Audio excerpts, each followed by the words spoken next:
इनका नाम अंग्रेजी के आर लेटर से शुरू होता है और उनकी तुला राशि है।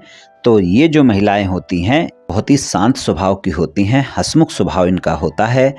अपने प्रेम संबंध और रिश्ते को लेकर काफ़ी संवेदनशील होती हैं, दिल की बहुत अच्छी होती हैं। प्रेम जीवन में महत्वपूर्ण होता है, प्रेम में जल्दी पड़ सकती हैं लेकिन प्रेम में ज़्यादा सफल नहीं हो पाती। ये दुनिया की ज़्यादा परवाह नहीं करती, इनकी अपनी एक दुनिया होती है और ये उसी में खुश रहती हैं। कोई क्या कहेगा इससे इन्हें कोई खास फर्क नहीं पड़ता।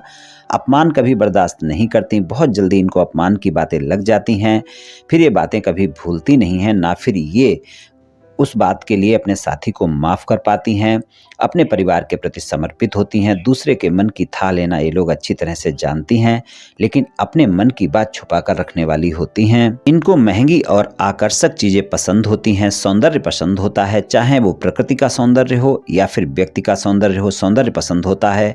अपने साथी को काफ़ी सोच समझकर चुनती हैं। ये अपने रिश्ते को केवल दिल से ही नहीं दिमाग से भी निभाती हैं। ये लोग रोमांटिक ज़्यादा होती हैं। इनका साथी या जीवन साथी ज़्यादातर इनसे सदैव खुश रहता है। अपने जीवन साथी और अपने साथी को बहुत प्रेम करने वाली होती हैं। इनका जीवन साथी या साथी इनके लिए बहुत खास होता है। अपने साथी की बातें किसी को शेयर करना पसंद नहीं करती। ये ऐसे साथी को पसंद करती हैं जो इनको पूरी तरह समझ सके, इसलिए किसी को भी साथी बनाने से पहले उसके बारे में जानने का प्रयास बहुत करती हैं। जीवन जिंदादिली से जीती हैं और अपने रिश्ते को लेकर काफ़ी सीरियस रहती हैं। शादीशुदा जीवन सामान्य होता है, सबके लिए अच्छा करने की सोच मन में रखती हैं। बहुत ही न्याय की बात करने वाली होती हैं, मीठा बोलने वाली होती हैं, बुरा व्यवहार किसी के साथ नहीं करती हैं, बुरा व्यवहार पसंद भी नहीं करती हैं, झगड़ों से दूर रहने का प्रयास करती रहती हैं। अगर कभी कोई बात विवाद हो भी गया तो हमेशा बातचीत से ही बात विवाद दूर करने का प्रयास करती हैं। ज़्यादातर रोमांटिक स्वभाव की ही होती हैं। अपने जीवन साथी और बच्चों से बहुत लगाव रखती हैं। चलिए राशिफल की चर्चा कर लेते हैं। राशिफल में हम प्रेम संबंध और वैवाहिक संबंध के राशिफल की चर्चा करेंगे। ये राशिफल चंद्र राशि पर आधारित है, यानी मून साइन पर। जिनको अपनी राशि नहीं पता है वो इस वीडियो को अपनी नाम राशि से भी देख व सुन सकती हैं।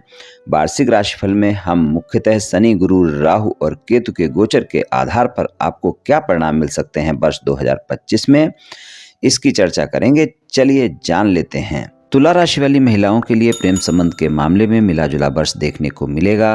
पंचम भाव में कुंभ राशि है, स्वामी शनि हैं और कुंभ राशि में ही 29 मार्च 2025 तक के समय में गोचर में रहेंगे। 29 मार्च 2025 को राशि परिवर्तन करके वो छठे भाव में मीन राशि में गोचर में जाएंगे। 29 मार्च 2025 तक के समय में आपका साथी आपकी परीक्षा ले सकता है और उसके बाद भी पूरे वर्ष इस बात का ध्यान रखकर चलना है कि आपको अपने साथी के साथ बहस नहीं करनी है, वरना वो बड़ी हो जाएगी। और 18 मई तक के समय में राहु आपके छठे भाव में मीन राशि में रहेंगे और 18 मई के बाद का जो समय होगा जब राहु आपके पंचम भाव में कुंभ राशि में गोचर में आ जाएंगे और केतु आपके एकादश भाव सिंह राशि में गोचर में आ जाएंगे, तो आपको ध्यान रखना है कि 18 मई के बाद का जो समय होगा वहाँ पर आपके साथी के साथ बहुत जल्दी छोटी छोटी बातों को लेकर गलतफहमियां और शंकाएं होंगी और आपके संबंध खराब हो सकते हैं। और अगर आपने ध्यान नहीं दिया तो आपका संबंध ज़्यादा खराब हो सकता है। तो प्रेम संबंध के मामले में 18 मई के बाद का जो समय है वहाँ पर आपको अपने साथी के साथ ज़्यादा तालमेल बनाकर चलने की आवश्यकता है, वरना आपको आपके प्रेम संबंध में अच्छे परिणाम देखने को नहीं मिलेंगे। गुरुदेव जो कि आपके छठे भाव के स्वामी हैं और तीसरे भाव के स्वामी हैं, 14 मई तक के समय में अष्टम भाव में गोचर में रहेंगे, वृषभ राशि में गोचर में रहेंगे। 14 मई के बाद उनका गोचर नवम भाव में मिथुन राशि में होगा। तो जब वो मिथुन राशि में जाएंगे तो उनकी नवम दृष्टि जो है आपके पंचम भाव पर आएगी। तो जो भी वाद विवाद होंगे वो आपके सुलझ सकते हैं, यानी प्रेम संबंध में सामान्य सा समय निकल सकता है, लेकिन शर्त यही है कि आपको अपने साथी पर भरोसा भी रखना होगा, आरोप प्रत्यारोप से बचना होगा, शंकाएं गलतफहमियां बिल्कुल नहीं होने देनी है, वरना संबंध अच्छे नहीं रहेंगे। तो 29 मार्च 2025 तक के समय में आपका साथी आपके बारे में जानने का ज़्यादा प्रयास कर सकता है, आपकी परीक्षा ले सकता है, वो ये समय होगा। और 18 मई के से जब राहु यहाँ पर आ जाएंगे तो आप अपने साथी के साथ समय बिताएंगी, लेकिन आप ध्यान रखें कि आपके संबंधों में गलतफहमियां और शंकाएं ज़्यादा हो सकती हैं और छोटी छोटी बातें बड़ी हो सकती हैं। लेकिन अगर आपने तालमेल बनाने का प्रयास किया तो गुरुदेव की नवम दृष्टि 14 मई से पंचम भाव पर रहेगी, तो आपके जो भी संबंध में वाद विवाद हैं वो समाप्त हो जाएंगे और सामान्य सा समय निकल जाएगा। इस वर्ष आप अपने प्रेम संबंध को विवाह संबंध में बदलने का फैसला ले सकती हैं अगर आपके प्रेम संबंध पहले से हैं तो। आप अपने साथी को अपने परिवार से भी मिलवा सकती हैं।